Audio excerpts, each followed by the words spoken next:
you want to speak. Dennis O'Rourke. Thank you, Mr. Chairman. For the first time in a very long period of time, the performance of the Earthquake Commission has been tested with the various Christchurch earthquakes. And of course, Kiwis have been paying their earthquake levies for all of that very long time, and obviously have a right to expect excellent performance by the Commission.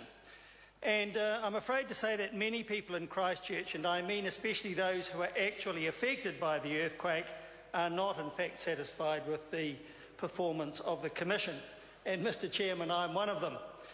Firstly, this is because I think one of the problems is the definition of the liability for which the Earthquake Commission is liable for. Secondly, because I think of an initial lack of experience with earthquakes and how to deal with them, although they have improved since. Thirdly, because of the way the Commission has addressed these claims. And fourthly, concern over some of the Commission's internal practices. On the first of those issues, the scope of liability, the Earthquake Commission did attend to claims for contents within the first year quite adequately, I feel. So the question really is, should the Earthquake Commission actually have to deal with claims for contents, or should it only be liable for property? I think that's something which needs to be addressed in the relatively near future in case such an event happens again. And Mr. Chairman, I don't think that the Commission should have to deal with contents claims. They are mostly covered by insurance. The contents causes inconvenience, but not a loss of a place to live.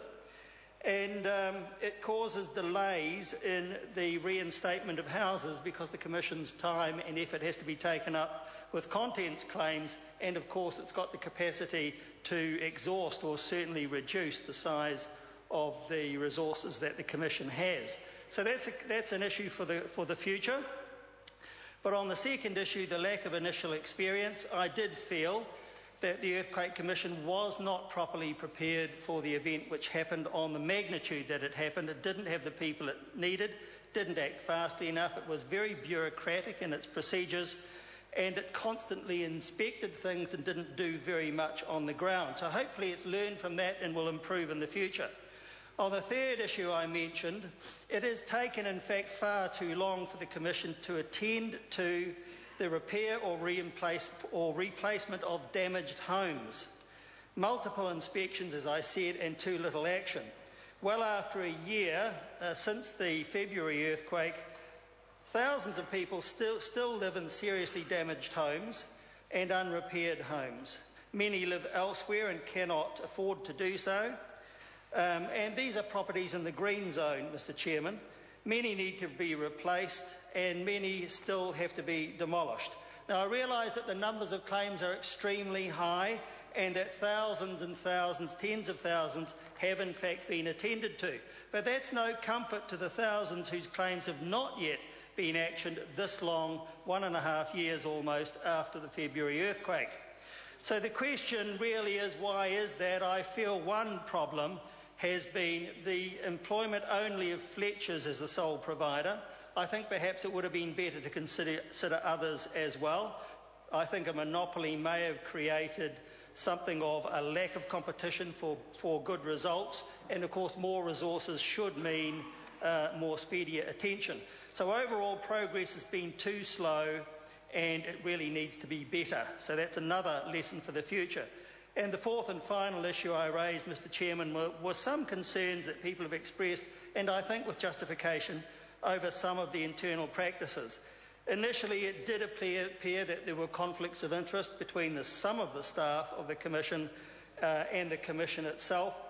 I do note that the Commission imposed a self-imposed review of that, and this went some way to solve some of the problems. However, suspicion still exists out there about some of the internal practices like that.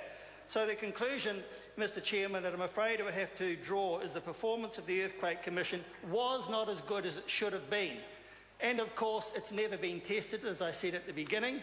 And in trying to meet that test, I don't feel it reached the standard we would require.